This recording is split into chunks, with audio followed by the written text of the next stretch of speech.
अब सोचिए कि संस्कृत जानता ही नहीं था, बिल्कुल नहीं जानता था, लेकिन आने के बाद उसने अध्ययन किया और संस्कृत में उसका जो है ट्रांसलेशन कर डाला। या तो दिल्ली बम्बई कहीं से आकर के तैयारी कर रहे होंगे मौके पे कि बनारस देखना हो तो शाम को देखिए, लखनऊ देखना हो तो सुबह देखिए।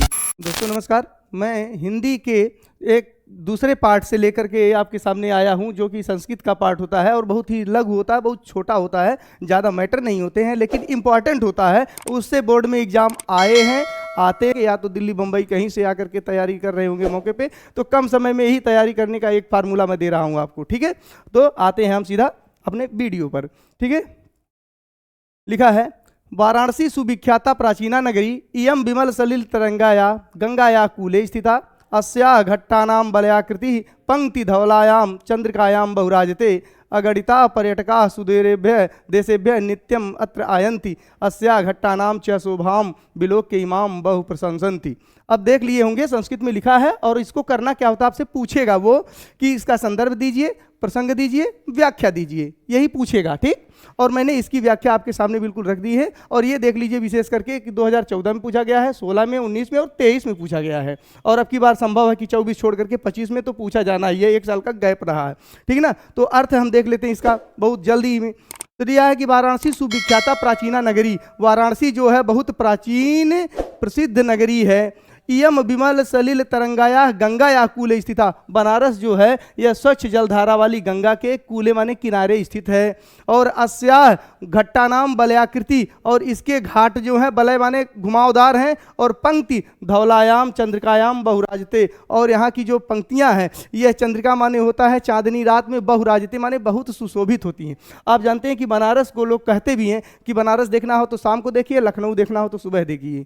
ठीक ना, तो लखनऊ देखना हो तो सुबह और बनारस देखना हो तो शाम को देखिए, फिर तो वहाँ का की छटा ही कुछ अजीब मिलेगी आपको। और अगणिता पर्यटका, अगणिता माने जिसकी कोई गणित ही नहीं है, मतलब गिना न जा सके, अगणित माने अनगिनत, पर्यटक माने पर्यटक टूरिस्ट, सुदेरेभ्य माने दूर दूर देशों से, नित्यम माने प्रतिदिन, अत्र माने यहाँ, आयंती माने आते हैं, और अस्याह माने इसके, घट्टानाम माने घाटों और को देख करके, चय शोभाम विलोक्य, घाटों की शोभा को देख करके, इमाम बहु प्रशंसन्ति, यहाँ आते हैं तो इसकी बड़ी प्रशंसा करते हैं। बस इतना ही है। ठीक ना, और आप देख रहे होंगे कि इससे अर्थ जो है बिल्कुल मैच कर रहा होगा। ठीक ना, और आपसे पूछेगा संदर्भ क्या है, तो प्रस्तुत गद्यांश हमारी पाठ्य पुस्तक हिंदी के संस्कृत खंड के वाराणसी चैप्टर से उद्धृत है, पाठ से प्रसंग। इस गद्यांश में वाराणसी की ऐतिहासिकता तथा अवस्थिति के विषय में बताया गया है। यह तो एक रहा, ठीक ना, एक खंड रहा, और 2 खंड और हैं, उसमें हम जो है क्या करेंगे, प्रसंग को बदलेंगे। अब देखते दूसरा, ऐसा नगरी भारतीय संस्कृते संस्कृत भाषायाश्च केंद्र स्थलीय अस्ति एत एव संस्कृत वाङ्मयस्य संस्कृतेश्च आलोकः सर्वत्र प्रसिद्धः मुगल युवराज दारासिको अत्रागत्य भारतीय दर्शन शास्त्राणाम अध्ययनम अकरोत् स तेषां ज्ञानेन तथा प्रभावितः अभवत् यत् तेन उपनिषदाम अनुवादः फारसी भाषायां कारितः। फिर क्या लिखना है, संदर्भ आपका वही रहेगा, प्रस्तुत गद्यांश हमारी पाठ्यपुस्तक हिंदी के संस्कृत खंड के वाराणसी पाठ से उद्धृत है। प्रसंग क्या है, अब प्रसंग पहले वाले से बदल जाएगा, प्रसंग बदलेगा। इस गद्यांश में वाराणसी की शिक्षा, आप देख रहे हैं क्या है, वाराणसी की शिक्षा, क्या है ये, वाराणसी की शिक्षा तथा, और क्या है, शिक्षा तथा संस्कृत भाषा के विषय में बताया गया है, वहाँ की 2 चीज़ों की, संस्कृत भाषा और शिक्षा के बारे में। अब देखिए इसका अर्थ क्या है, ऐसा नगरी भारतीय संस्कृते संस्कृत भाषायाश्च केंद्र स्थली, यह नगरी जो है भारतीय संस्कृति, 2 चीज़ें, भारतीय संस्कृति और संस्कृत भाषा दोनों की, भारतीय संस्कृति और भारतीय संस्कृत दोनों की केंद्र स्थली है। 2 शब्द होते हैं, एक संस्कृत है, संस्कृत, संस्कृत, और एक संस्कृति।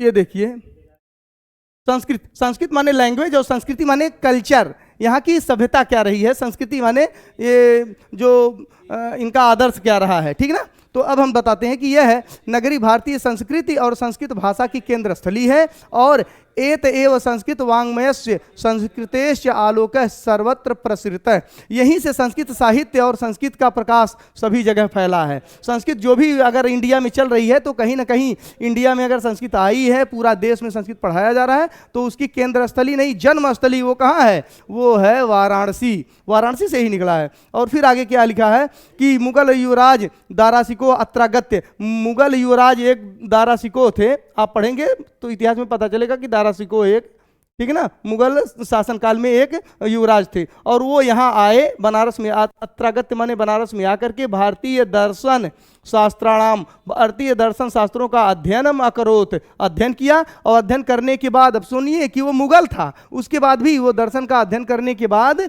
सह तेसाम ज्ञानेन प्रभावित है, वह यहाँ के ज्ञान से प्रभावित होकर के यत तेन उपनिषदाम अनुवाद है, और उसके बाद उसने यहाँ के उपनिषदों का अनुवाद पारसी भाषायाम कारित है, पारसी भाषा में उसका अनुवाद कर डाला। अब सोचिए कि संस्कृत जानता ही नहीं था, बिल्कुल नहीं जानता था, लेकिन आने के बाद उसने अध्ययन किया और संस्कृत में उसका जो है ट्रांसलेशन कर डाला। फिर क्या हुआ? नहीं, उसमें पारसी में किया। और इयम नगरी विविध धर्माणाम संगम स्थली, महात्मा बुद्ध तीर्थंकर पार्श्वनाथ शंकराचार्य कबीर गोस्वामी तुलसीदास अन्य च बहवः महात्मान अत्रागत्य सुयान विचारान प्रसारयन न केवलम दर्शने साहित्य धर्मे अपितु कला क्षेत्रे अपि इयम नगरी विविधानाम कलानाम शिल्पांश कृते लोके विस्तृता अत्रत्या कौशे साटिका देशे देशे सर्वत्र स्पृशन्ते अत्रात्य प्रस्तर मूर्त प्रथिता इयम निजाम प्राचीन परंपराम इदानीमपि परिपालयति या इयम नगरी सर्वत्र अस्पृहन्ते। अब देखिए क्या है, अब इसमें एक मैटर चेंज होगा धीरे धीरे, हर एक में संदर्भ के साथ जो है, संदर्भ तो नहीं रहेगा, बदलेगा। संदर्भ प्रस्तुत गद्यांश हमारी पाठ्य पुस्तक हिंदी के संस्कृत खंड के वाराणसी पाठ से उद्धृत है, ये तो सब में समान रहेगा। प्रसंग बदलेगा। प्रसंग इस गद्यांश में वाराणसी की शिक्षा क्या है तथा संस्कृत भाषा के साथ साथ अन्य विशेषताओं के विषय में बताया गया। अन्य भी विशेषताएं इसकी रही हैं, उनके बारे में बताया गया है। अनुवाद हम देखते हैं। इयम नगरी विविध धर्माणाम संगम स्थली, अर्थ एकदम बिल्कुल शब्द देखने से ही लग रहा है कि यह नगरी जो है अनेक धर्मों की संगम स्थली है।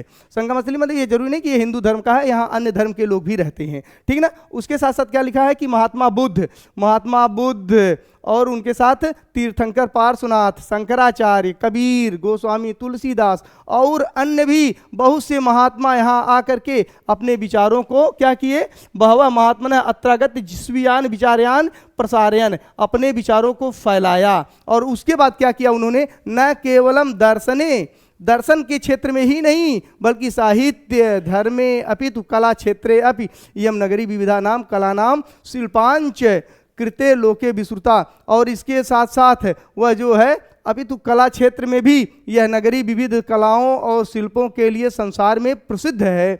और ये खास चीज़ क्या है, अत्रत्या कौशे साटिका, आप जानते हैं कि यहाँ की साड़ी जो होती है, क्या साड़ी, यहाँ की बनारसी साड़ी बोलते हैं ना, तो बनारसी साड़ी जो है यहाँ की बहुत ही मशहूर है। और वो देशे देशे सर्वत्र अस्पृहान्ते, मतलब पूरे देश में जगह जगह लोग इसको पहनते हैं। और अत्यत्या प्रस्तर मूर्तयः प्रथिता, और जानिए कि बनारस में सबसे बड़ी बात है कि पत्थर की मूर्ति कला के मामले में भी जो ये बहुत ही फेमस है, बहुत ही प्रसिद्ध है, ठीक ना।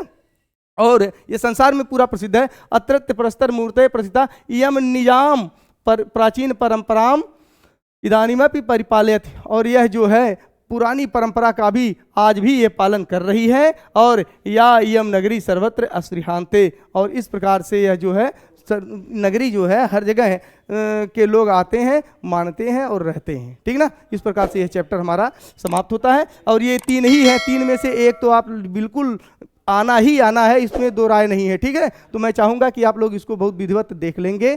मैं बार बार इससे हट इसलिए रहा हूँ कि आपको किसी प्रकार की असुविधा ना हो, और यदि असुविधा होती है तो हटने के बाद जो आप इसका स्क्रीनशॉट ले करके अध्ययन कर लेंगे। Okay, thanks for watching this video.